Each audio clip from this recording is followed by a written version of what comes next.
From the Home Slice News Center, this is the Daily Slice for Tuesday, February 28th, 2023. I'm D-Ray Knight. This is what's going on. A South Dakota Senate committee favorably recommended reducing the state sales tax from 4.5 to 4.2% with a catch. On a 6-0 vote, the Senate Taxation Committee amended House Bill 1137 to eliminate the tax decrease on June 30th of 2025. Amendment supporters said this was for a couple of reasons. First, they say they think the initiated measure eliminating the state sales tax on groceries will pass in 2024. Second, regardless if the initiated measure passes, they want to ensure the tax reduction on the broad group of goods and services is sustainable. The Rapid City Regional Airport is getting federal funding for expansion. Leslie Lane explains. The Rapid City Regional Airport is getting a $10.9 million grant to help fund an expansion of the terminal building. The airport announced the grant is from the Bipartisan Infrastructure Law, which is in fiscal year 2023, will fund more than $967 million in airport projects nationwide through the Federal Aviation Administration's Airport Terminal Program. The award will fund a portion of a $58 million project to expand the baggage makeup area to support baggage carousels, the relocation of the TSA checkpoint to accommodate capacity, and expansion/remodeling of the ticket area to allow additional passenger queuing and more ticket counters for airlines. A 20-year-old Rapid City man was sentenced to 12 years in prison, with 6 suspended, for stabbing an 80-year-old man in the neck in January of 2022. Tristan Littleboy was sentenced to identical concurrent sentences for aggravated assault and second-degree burglary and was credited for 231 days of time served. He pleaded guilty to the charges on December 19th. Littleboy was originally charged with first-degree burglary for the incident. In national and international news, China says it's been open and transparent in the search for the origins of COVID-19 after questions about how the pandemic began received new attention.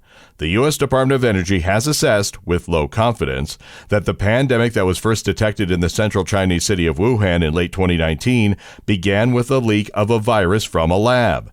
The Foreign Ministry spokesperson in Beijing told reporters that China has shared the most data and research results on virus tracing and made important contributions to global virus tracing research.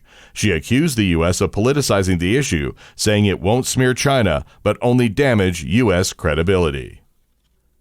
Meanwhile, the White House is giving federal agencies 30 days to get off TikTok. Leslie Lane has the story. The White House is giving all federal agencies 30 days to wipe TikTok off of all government devices, as the Chinese-owned social media app comes under increasing scrutiny in Washington over security concerns.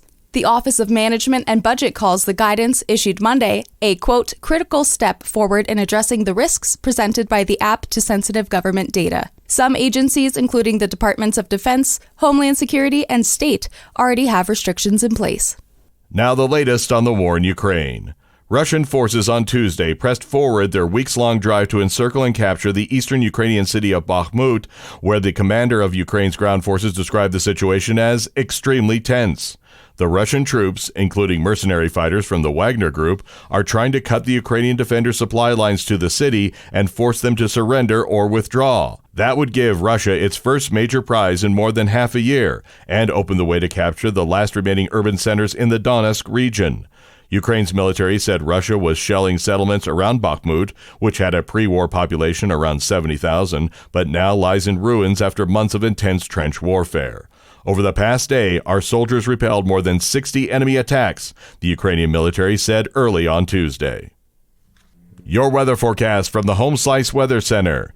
Expect some snow this morning, then clearing and windy with 47 for the high. Tonight's low, 21. And that was your Daily Slice for Tuesday, February 28th, 2023. The Daily Slice is a production of Home Slice Media Group, hosted by D-Ray Knight with Leslie Lane. Executive producer Mark Houston. Engineered by Chris Jacquez. I'm D-Ray Knight. Have a great day.